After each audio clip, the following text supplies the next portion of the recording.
Eu sou o João Pedro e eu vim falar hoje um pouco sobre depender e confiar em Deus. Eu gostaria de abrir na minha Bíblia em Mateus 10, versículo 7 ao 10. Nessa passagem, Jesus tinha mandado seus discípulos irem de cidade em cidade, pregando o evangelho, sempre em duplas. Fala o seguinte: vão e anunciem que o reino dos céus está próximo. Curem os doentes, ressuscitem os mortos, purifiquem os leprosos e expulsem os demônios. Deem de graça, pois também de graça vocês receberam. Não levem no cinto moedas de ouro, prata ou mesmo de cobre. Não levem bolsas de viagem, nem outra muda de roupa, nem sandálias, nem cajado. Quem trabalha merece o sustento. Eu queria fazer uma análise nesse texto que Jesus põe os seus discípulos na mesma circunstância que ele veio ao mundo. Jesus, quando veio ao mundo, ele veio a um mundo onde quem manda é sempre o dinheiro e a influência. Então, Jesus veio da Galileia, filho de um carpinteiro. A Galileia, naquela época, ela era muito menosprezada. Tanto que, quando Jesus começa a realizar milagres, alguns fariseus até falam: que de bom pode vir da Galileia? Então, Jesus não tinha a menor importância para a sociedade, tendo apenas como seu sustento Deus. Ele não tinha outra escolha a não ser confiar e viver na dependência de Deus. Eu gostaria de ir agora a Mateus 8, versículos 23 ao 27.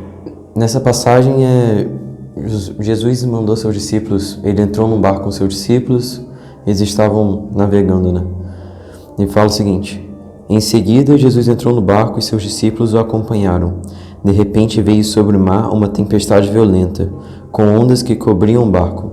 Jesus, no entanto, dormia. Os discípulos foram acordá-lo, clamando: Senhor, salve-nos, vamos morrer. Por que vocês estão com medo? Perguntou ele. Como é pequena sua fé? Então levantou-se, repreendeu o vento e o mar, e houve grande calmaria. Os discípulos ficaram admirados. Quem é esse homem? Diziam eles. Até os ventos e o mar lhe obedecem. O quão grande tem que ser a nossa fé e a nossa confiança em Deus? E é o que fala lá em Salmos 91. Diz o seguinte: aquele que habita no abrigo do Altíssimo encontrará descanso à sombra do Todo-Poderoso. Isso eu declaro a respeito do Senhor. Ele é meu refúgio, meu lugar seguro, ele é meu Deus e nele confio. Pois ele o livrará das armadilhas da vida e o protegerá de doenças mortais. Nós temos um Deus que faria tudo por nós, que cuidaria de nós em todas as circunstâncias e que a Bíblia diz que nada temos ao temer. Pois se Deus é comigo, quem será contra a minha pessoa? Eu gostaria de voltar ao livro de Mateus, dessa vez 26, versículo 52. Diz o seguinte: guarde sua espada, disse Jesus. Os que usam a espada morrerão pela espada.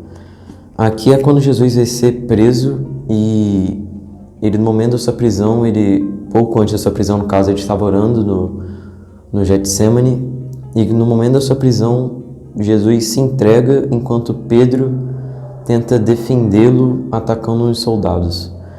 E Jesus fala: guarde sua espada, os que vivem pela espada morrerão pela espada. Os que viverem de acordo com as leis desse mundo vão morrer pelas coisas desse mundo, mas nós sabemos que não é daqui que nós viemos. Então, por que vivemos segundo as leis desse mundo?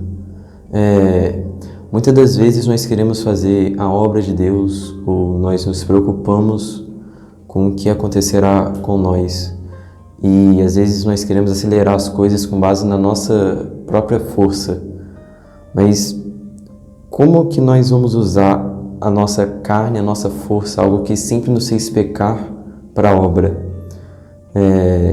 Batalhas espirituais são travadas espiritualmente. O ministério de Deus tem que ser feito com base no Espírito. E aqui em Mateus 26, 39, vai dizer também: ele avançou um pouco, curvou-se com o rosto no chão e orou: meu Pai, se for possível, afasta de mim esse cálice. Contudo, que seja feita a tua vontade, não a minha. Jesus, ele abriu mão do sentimento humano que ele tinha, porque Jesus, ele não queria morrer. Ele, assim como eu, você sentiria agonia, assim como eu, de morrer, Jesus também sentiu, e ele orou pedindo para que afastasse dele esse mal, mas que acima de tudo seja feita a vontade de Deus.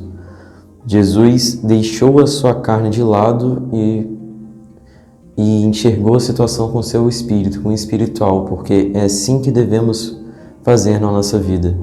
Nós devemos sempre ser guiados pelo Espírito e nele confiar.